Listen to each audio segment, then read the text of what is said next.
it took like a short left where there's just so much love and affection towards the Zulu culture. The very first book that I ever was invested in, like everything was properly and thoroughly thought of. Jambo, how far is about what's going on? I'm Azani, I'm Kunjana, and thank you so much for staying tuned in to my YT channel. And for those of you that are new here, don't forget to like, comment, and subscribe, and make sure to interact so that YouTube does not remove your subscription. Now, without wasting any more time, I'm going to shake parrots. Per usual, a huge fat disclaimer: I am not a professional book reviewer by any chance. But I'm just reading these books and sharing with you guys what I've read and how I feel about the books and how they made me feel and all of that good stuff. So in today's book review video, we're going to be reviewing the very first book that I ever was invested in. Like my whole emotions and my being was invested in this book. And it has to be Inhliziyo, Ayinacala, a Zulu novel by the one and only Inhliziyo. Now, if you don't know who this guy is, Google him. So I bought this book, I think it was in March. No, I'm lying. It was after March. Yeah, after March.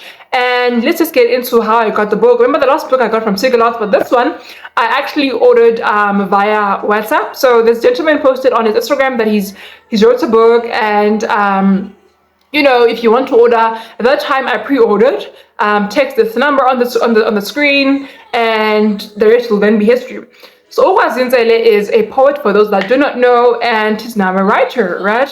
Yeah, so I told him on WhatsApp and I said, hello, hi, can I pre-order the book? It was 150 Rand, right?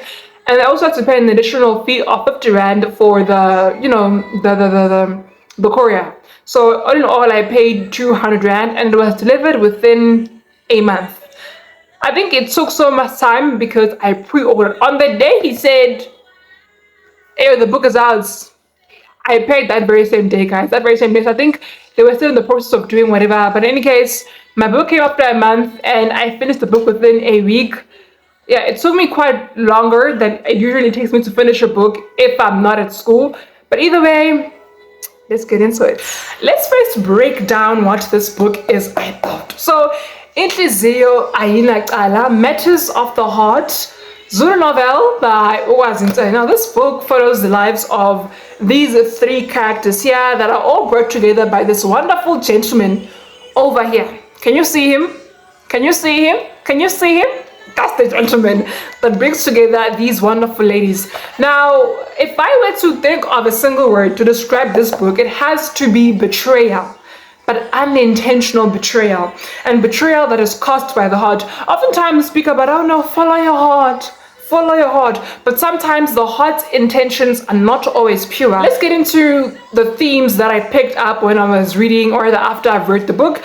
I think it has to be two. It's not a lot, it's just two, guys, just two themes: betrayal, and the other one I just can't put into a proper word, but it has to be the fact that sometimes what the heart wants might not be good for people around you.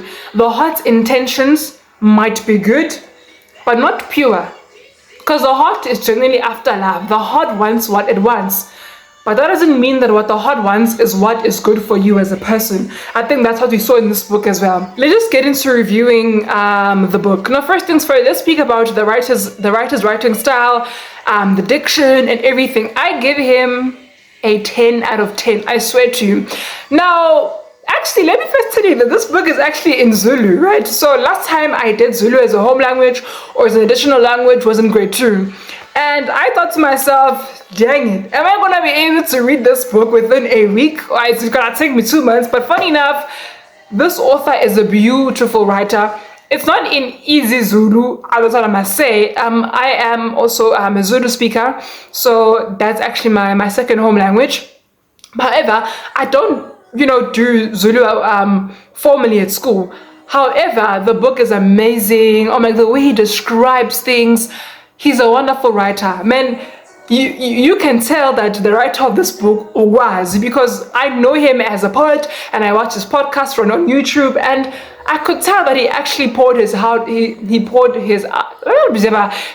his heart out when writing this book. Now I'm going to just extract a little bit of something from the book and show you how much I knew, or I felt that he actually wrote this book. So when the book starts, there's a setting, right, where this person is in a train and they are crying. At the beginning, you would think that a lady is crying. The lady is crying and the lady is sobbing. And later on, you realize, no, man, it's actually a man. It's actually a gentleman that's crying. Now, the reason why I'm saying this is that if you know the author, you understand that the author is so much more for equality. He embraces that men also have emotions, men also have feelings. If you're a man, you shouldn't always be in order. But it's okay for a man to cry. Just go and watch his YouTube videos. Just go and listen to his poems, and you would see that this gentleman actually poured his heart out when he was writing the book. Because, yeah, man, I enjoyed reading this. I really enjoyed reading the book. And for the way that the book turned out, I'll give it a 9 out of 10, guys. The way that the book turned out from the beginning towards the end, a 9 out of 10. And the reason why I'm saying that is that the way it ended, I didn't expect it. I'm a big fan of happy endings. I'm a big fan of fairy tales, of jolly endings. So this one almost didn't end well.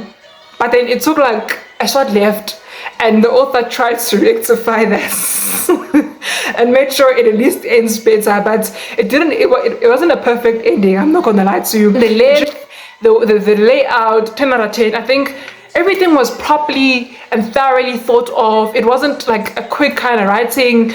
Everything was well thought of. Like, I really enjoyed every aspect of it. And for somebody who is in proximity to Johannesburg, and I've been to multiple hostels to go and, like, you know, have meat and stuff, I loved how everything has been explained.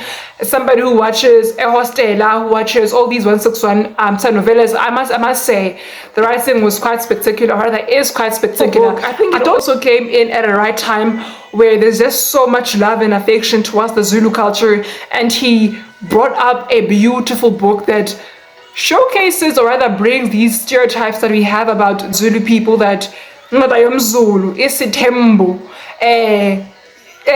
umZulu hostela. So I think it came out at a very great time. The timing is perfect. I also want to break down these 3 characters. One thing I love about this man, even if he is the root of all the problems in the book, is that he loves his partner more than his mother, more than his family.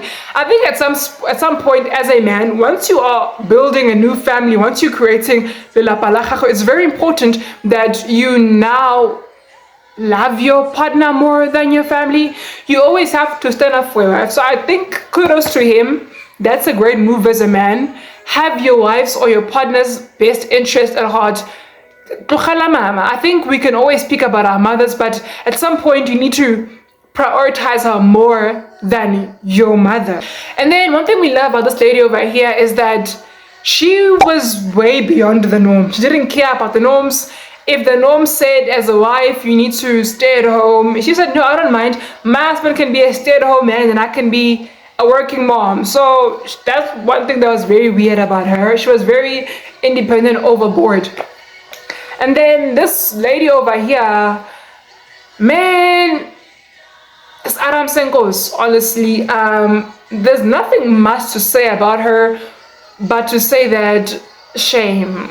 Like, she just found herself on the ugly end and she didn't deserve to. So when the book started, I was a huge fan of this lady here. Like, she was my go-to girl. Like, yes, girl, that's how it's done. That's how we do it. That is how we do it. And later on, I realized that, no, what, she has issues. Not all that glistens or that shines is actual gold. And I ended up falling in love with her because she was a true image, or the epitome of what a woman is, and I really fell in love with that. And if there's a lesson I took from this book as a young girl, is that don't go too far for love. Don't love him more than he loves you. Don't do that. Don't love him more than he loves you. So if you definitely want to fulfill your Zulu hunger, if you want something that's about your typical Zulu man, Zulu, like indoda yomZulu, indoda yomZulu, Go get this book.